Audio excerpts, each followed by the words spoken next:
شوال کے 6 روزے یعنی عید الفطر کے بعد اسی مہینے میں 6 روزے رکھنا، اس کی حقیقت کیا ہے، اس کے فضائل کیا ہے، اس کا حکم کیا ہے، آج ہم اس پر بات کریں گے۔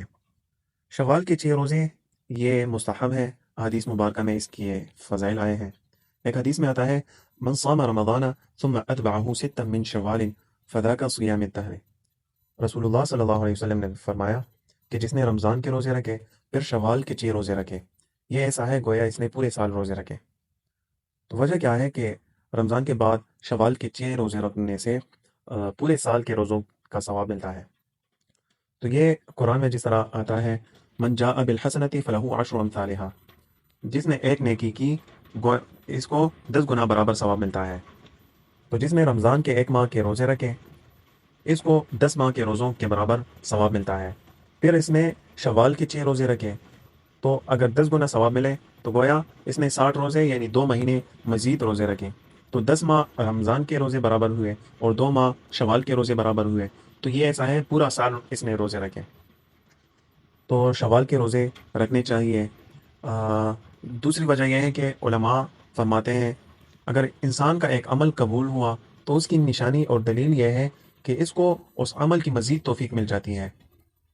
تو اگر آپ نے شوال میں روزے رکھے تو یہ اس بات کی دلیل ہے کہ آپ کے رمضان کے روزے وہ قبول ہو گئے ہیں۔ اور دوسری بات یہ ہے کہ حدیث میں آتا ہے کہ فضائل میں جو کمی رہ جاتی ہے اس کو نوافل سے پورا کیا جاتا ہے۔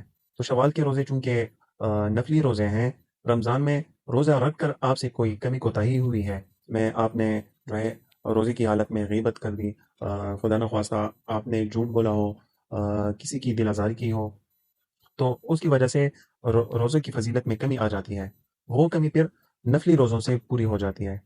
تو اس لیے یہ روزے رکھنے چاہیے، اس کے بہت فضائل ہیں۔ اور ایسا ہے کہ 6 روزوں سے رمضان کے بعد 6 روزوں رکھنے سے آپ کو پورے سال کے روزے کا ثواب ملتا ہے، تو اس کے لیے ضرور کوشش کرنی چاہیے۔ ہماری ابھی اتنی جو ہے وہ ہمت نہیں ہے کہ ہم پورے سال روزے رکھیں، تو یہ ہمارے لیے ایک ایڈوانٹیج ہے، تو اسے ضائع نہ کریں۔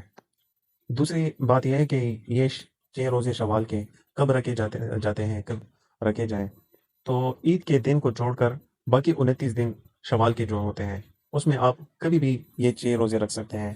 آپ یہ ریگولر بھی رکھ سکتے ہیں، یعنی بغیر قضا کے، مثلا ہر روز آپ روزہ رکھے 6 روزے، اس ترتیب سے آپ رکھ سکتے ہیں، یا بیچ میں سے ایک آدھ دن آپ چھوڑ کر بھی روزے رکھ سکتے ہیں۔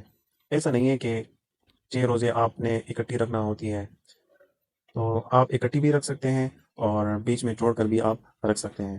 بس صرف خیال اس بات کا رکھنا چاہیے کہ شوال ہی میں آپ یہ 6 روزے پورے کر لیں۔